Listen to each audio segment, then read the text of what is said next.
Beautiful, talented, brave और लगभग लगभग 90s में इन्हें कहा जा सकता है कि हर दिल की ये धड़कन।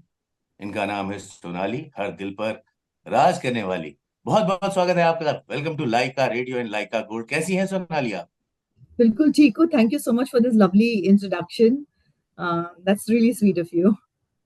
Thank you so much. Sonali, देखिए, आपके बारे में जितना भी कहा जाए उतना कम है, क्योंकि कुछ लोग होते हैं जो बहुत खूबसूरत होते हैं और साथ साथ टैलेंटेड भी होते हैं। वो मिला जुला जो पैकेज है ना, वो आप हैं।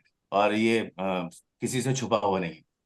तो ब्रेकिंग न्यूज तो बहुत सुनी है सोनाली, लेकिन ये ब्रोकन न्यूज क्या है, थोड़ा सा पहले इसके बारे में बताइए।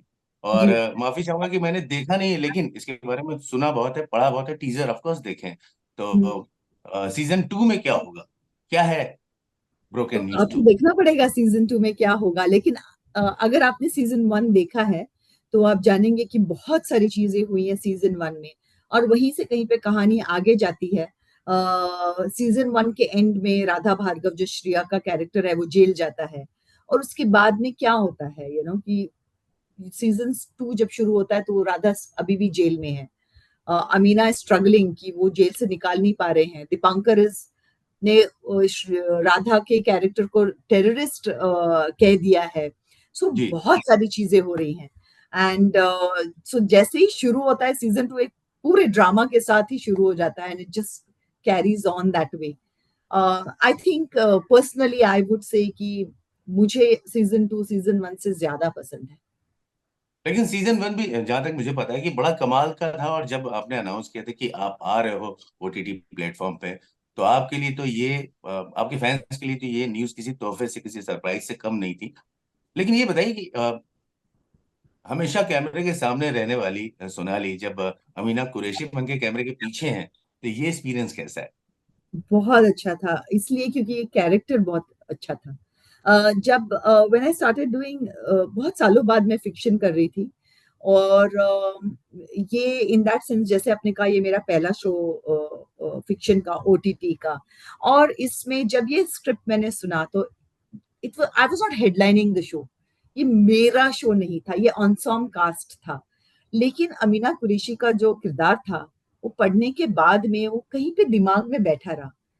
मैंने कह दिया था कि यार ऐसा नहीं है, मैं पहली बार आ रही हूँ, मुझे ऐसा नहीं रोल करना है, मतलब आई वॉन्ट माई शो। लेकिन right. I couldn't get this character out of my head, and then after point it was more like, यार अमीना मैं किसी और को नहीं बनने दे सकती। Amina has to be with me, and Amina has to be me, and Amina has to be mine. And that's why I did the show.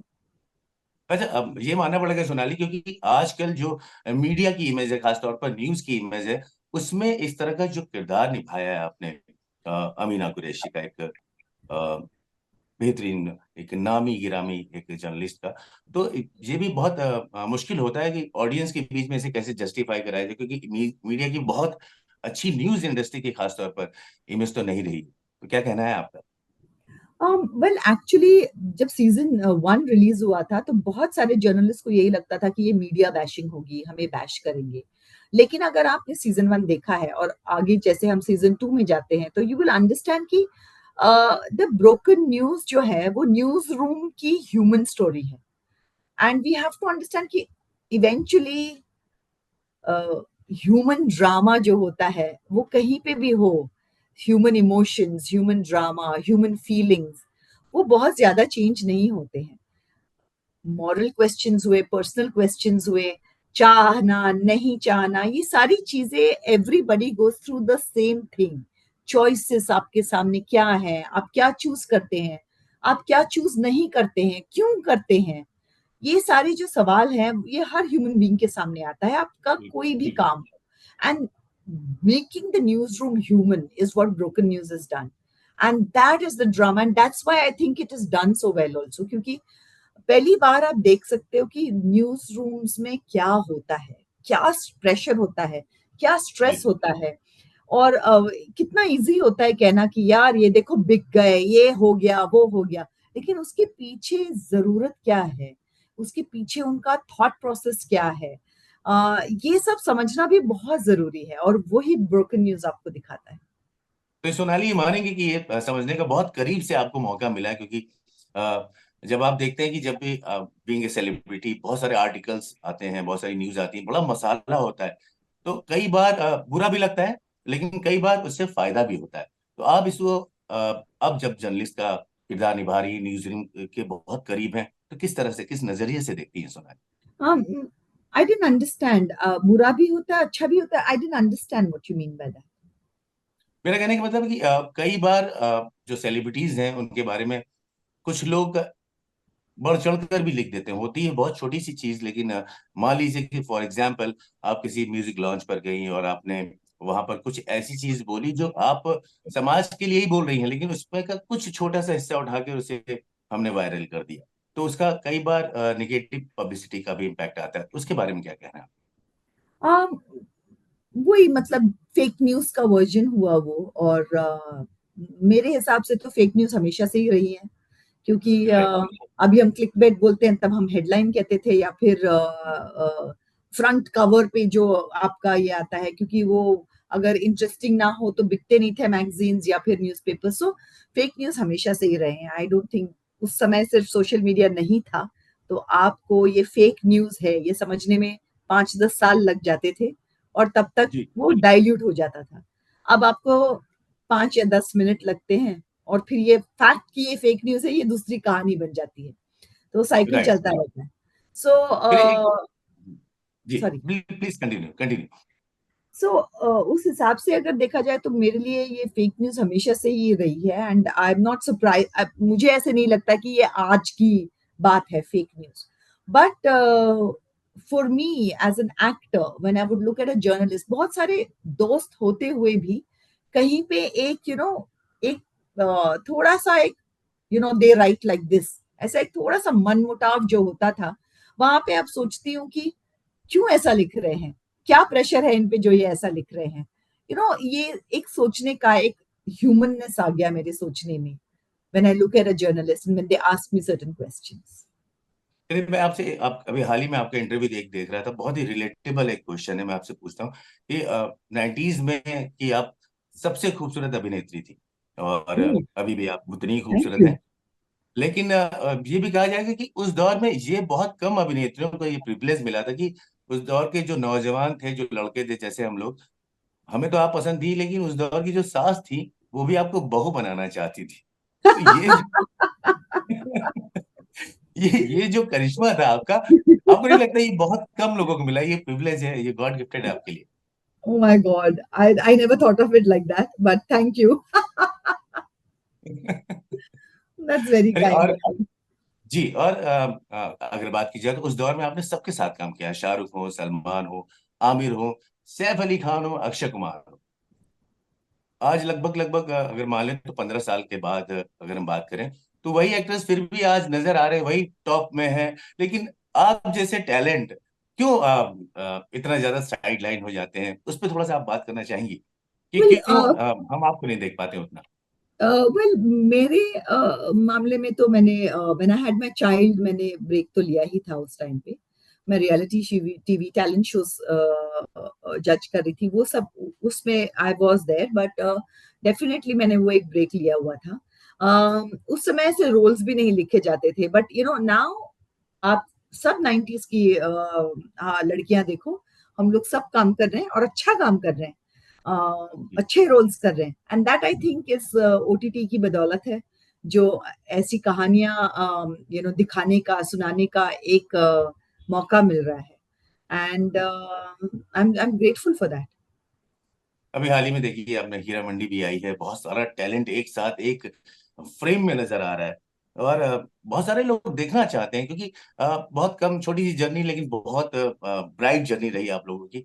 फिर से वापस आप मानते हैं कि ओटीटी प्लेटफॉर्म जो है एक वरदान है उन टैलेंट्स के लिए जो शायद बड़ी फिल्मों का ही की तरफ रुख करते हैं, लेकिन अब उनके पास मौके हैं ओटीटी प्लेटफॉर्म जैसे well I shows would say. से कि ये शुरुआत हुई मल्टीप्लेक्सेस के आने से, क्योंकि जब तक सिंगल सिनेमा था, सिंगल स्क्रीन था, जी। तो आप सिंगल स्क्रीन जब आपको भरना पड़ता है तो आपको हर एक टाइप के ऑडियंस के लिए केटर करना ही पड़ता था, तो एक लिमिटेड कहानियां ही सुनाई जा सकती थी, क्योंकि you Zee. Had to please family, action, everything had to be there. तो उसमें क्या है, बहुत सारी कहानियां, बहुत सारी आवाजें दब जाती थी।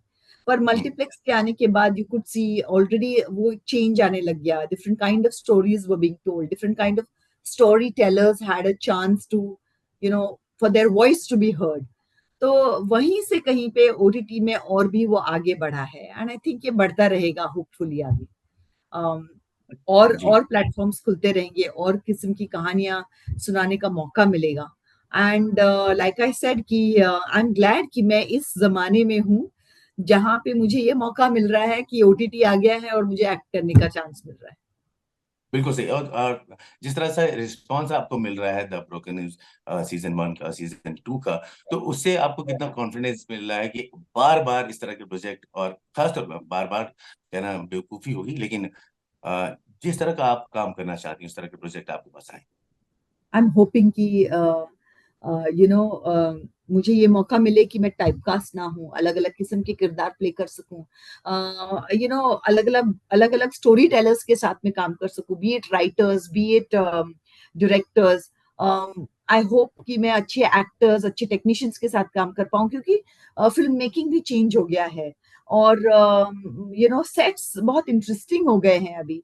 पहले सेट पे अगर आप जाओ तो सिर्फ एक हेयर ड्रेसर और फीमेल एक्टर छोड़ के और कोई औरतें होती नहीं थी। अब मेरी टीम ही सब औरतें हैं, so it's more fun and you know it's more joy in the work process. तो ये जो प्रोसेस है उसको, ये जर्नी जो है उसको मैं ज्यादा एंजॉय कर रही हूँ। So I am looking forward to many more years of this.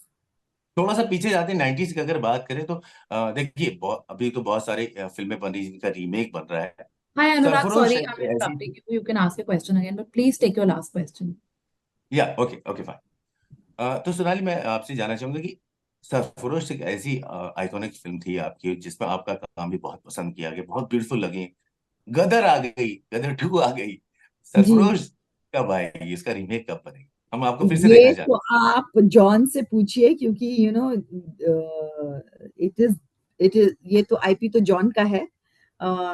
या मैंने आमिर से भी यही सवाल पूछा कि आमिर कब होगा, बट या हैं। They know the answer. And but I understand कि जॉन जब कहता है कि यू नो एक रियल और कमर्शियल का जो मिक्स है, उतना जी रिसर्च के बाद आना ये इजी नहीं है, मुद्दा भी वैसा चाहिए। अभी सरफरोश जब टेररिज्म और पाकिस्तान की बात कर रहा था, तब ये पहली फिल्म थी जिसने इंडिया पाकिस्तान एंड टेररिज्म के बारे में बात की थी। उसके बाद भी अब बहुत सारी ऐसी फिल्में आ चुकी हैं। आई थिंक अभी बहुत उस पर बात हो चुकी है, अभी आगे बढ़ना चाहिए, दूसरा कोई टॉपिक देखना चाहिए। तो दूसरा क्या है प्रॉब्लम जो सॉल्व हो सकता है, जिसपे रिसर्च हो सकती है, तो ये राइट। अगर हम जॉन को बता सके तो शायद वो बना पाएगा। शायद जॉन को सद्बुद्धि दे भगवान ना, लेकिन हम तो यही चाहेंगे आप दोबारा दिखें, किसी और मुख्तलिफ दूसरे प्रोजेक्ट में भी दिखें, लेकिन दिखती रहें, ये आपके फैंस को जरूर चाहिए। बहुत बहुत थैंक यू। शुक्रिया हमसे बात करने के लिए। आखिरी कुछ शब्द कहना चाहेंगी द ब्रोकन न्यूज 2 के लिए, अपने फैंस के लिए, कि ज्यादा से ज्यादा वो उन्हें देखें, और वेल सोनाली जी आई को थिंक ब्रोकन न्यूज का सीजन 2 आ रहा है, और सीजन 2 तब आता है जब सीजन 1 को बहुत लाइक किया जाता है। बिल्कुल। और मेरे हिसाब से ये जो सीजन 2 है ब्रोकन न्यूज का, ये सीजन 1 से बहुत ज्यादा अच्छा है। मेरा फेवरेट है। Z5 ग्लोबल पे आप देख पाएंगे इसको, एंड आई डू थिंक कि ये इतना रेलिवेंट है ग्लोबली। जो टॉपिक है, जो सब्जेक्ट है, इसमें जो बातें कही गई हैं वो बहुत रेलिवेंट है आज की इस दुनिया में। And so please right. जाके देखिएगा Z5 ग्लोबल पे। Thank thank you you. So much Sonali, nice talking to you, take care, nice thank you meeting so you. Much, bye thank you. Bye.